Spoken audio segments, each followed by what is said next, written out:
Visualization is right at the heart of my own work too. I teach global health. And I know having the data is not enough.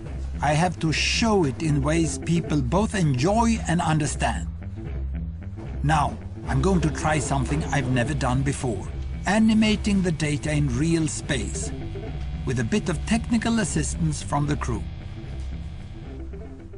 So, here we go. First, an axis for health.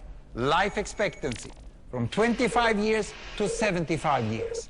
And down here, an axis for wealth, income per person, $400, $4,000, and $40,000.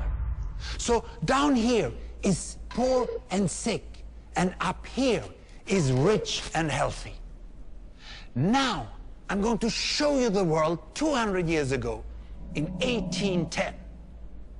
Here come all the countries. Europe brown, Asia red, Middle East green, Africa south of Sahara blue, and the Americas yellow. And the size of the country bubbles show the size of the population. And in 1810, it was pretty crowded down there, wasn't it? All countries were sick and poor. Life expectancy were below 40 in all countries. And only UK and the Netherlands were slightly better off, but not much. And now, why start the world? The Industrial Revolution makes countries in Europe and elsewhere move away from the rest. But the colonized countries in Asia and Africa, they are stuck down there. And eventually, the Western countries get healthier and healthier.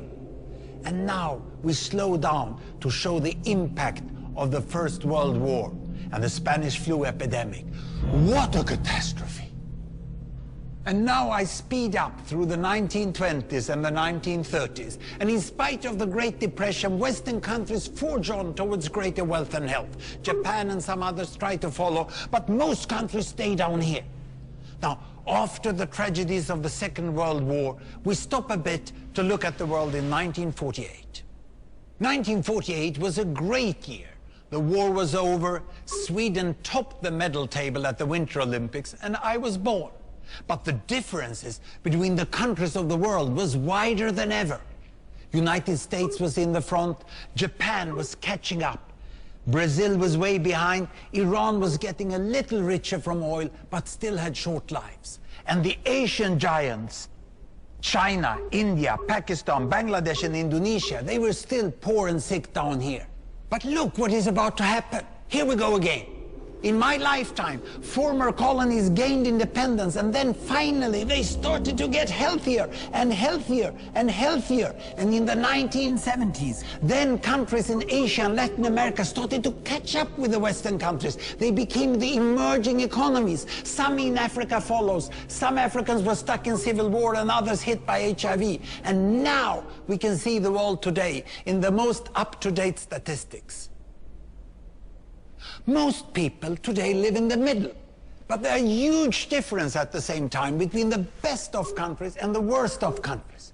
And there are also huge inequalities within countries. These bubbles show country averages, but I can split them. Take China, I can split it into provinces. There goes Shanghai. It has the same wealth and health as Italy today.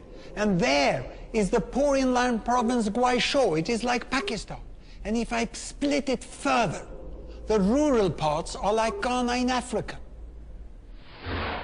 And yet, despite the enormous disparities today, we have seen 200 years of remarkable progress. That huge historical gap between the West and the rest is now closing. We have become an entirely new converging world. And I see a clear trend into the future. With aid, trade, green technology and peace, it's fully possible that everyone can make it to the healthy, wealthy corner. Well, what you just seen in the last few minutes is a story of 200 countries shown over 200 years and beyond. It involved plotting of 120,000 numbers. Pretty neat, huh?